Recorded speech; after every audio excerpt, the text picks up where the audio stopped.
United Nations, it is becoming very, very clear that you stand in solidarity with dictators, especially African dictators.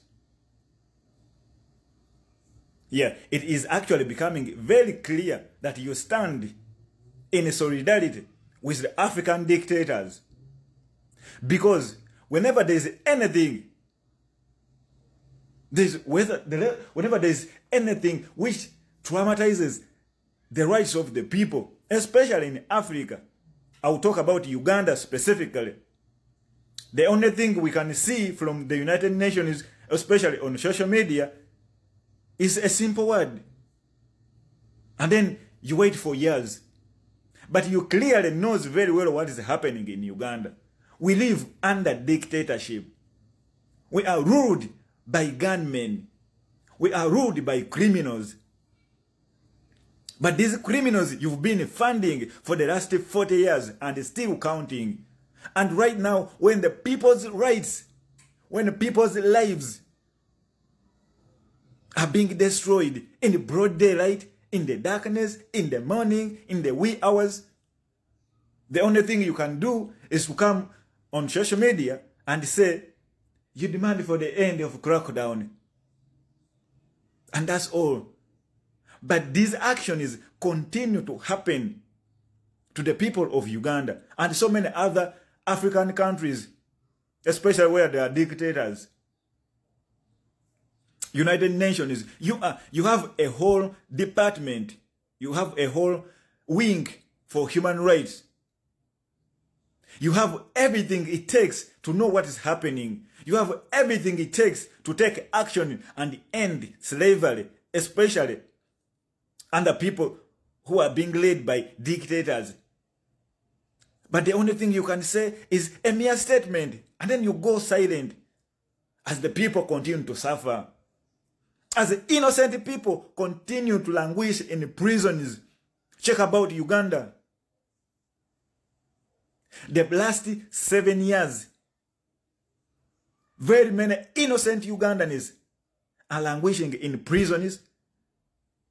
Many of them are in ungazetted places. No one knows where they are.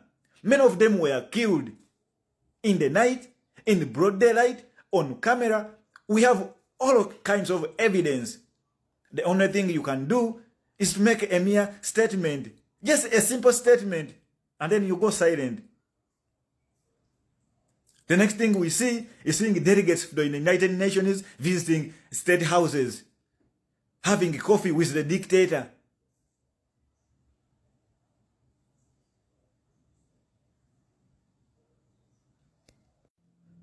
And when the people raise up in any way they want, is when you can come out and make a statement. What you did was wrong. You're not supposed to do that. We condemn that. You condemn that, but when people are crying, you are silent. And you continue to fund for our operation. You continue to fund for the dictatorship regimes. Right now, as we count, the dictatorship in Uganda closed up United Nations offices in the country. But you still in cooperation with that regime. There are so many United Nations offices in Kampala. There are so many United Nations vehicles, delegates, diplomats working, operating in Uganda. They see everything. They see how people are being tortured. They see how people are being killed. They see how people are being traumatized by those who we pay to protect us. They are the same people who kill us. What you only do when the situation escalates is to make a statement. We condemn that. We demand for that. United Nations, you have a full military which is capable of handling situations like that. If dictators are strong, it is you who made the dictators very strong because you've been funding for those dictatorships. How many billions of dollars, of pounds, of euros that you've ever sent in Uganda? Billions for the last 40 years. What do you think that money do? Especially when our infrastructures are very poor. The roads, the schools, the hospitals, government buildings, very poor. Where do you think the money go? Dictators take money for themselves, and when we complain, they kill us, they abduct us, they torture us, they subject us to all kinds of oppression with impunity, because they have the backups of the United Nations. Because when we make an alarm, you come out with a mere statement.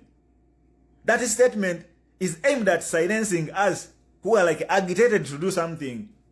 Because we know United Nations is a very, very strong and heavy body worldwide that can make a statement and put a change somewhere. It is not the case right now.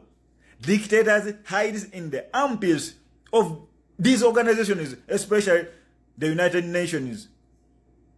That's why I saw recent the United States delegates moved out of the conference when they were electing the United Nations leader in charge of human rights, because dictators hide in the arms of the United Nations delegates and they continue to torture the people.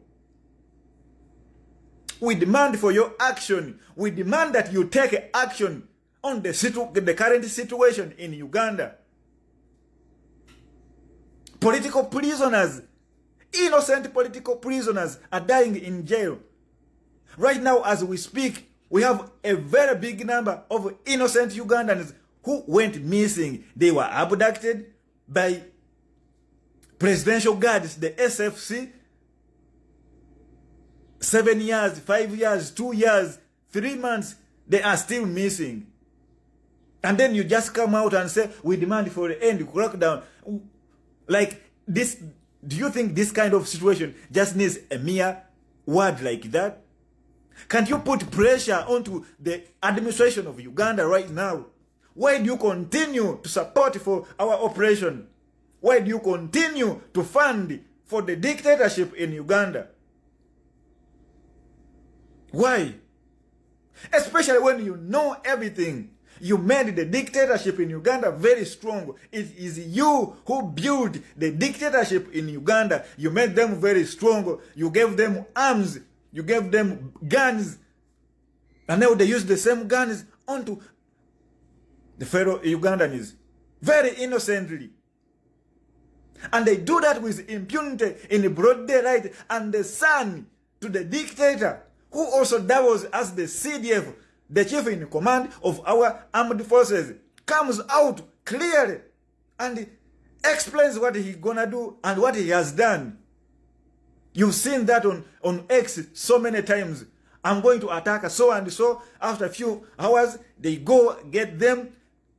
They torture them in broad daylight on camera. And after that, he puts the pictures out bragging.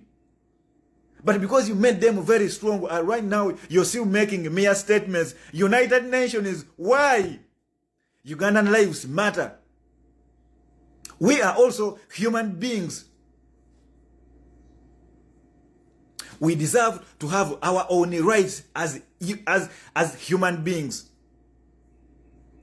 We are not sub-persons. We are fully individuals. It is time to take action. Uganda is bleeding. I repeat, Uganda is bleeding under the hands of a dictator Museveni and his son. We shall overcome.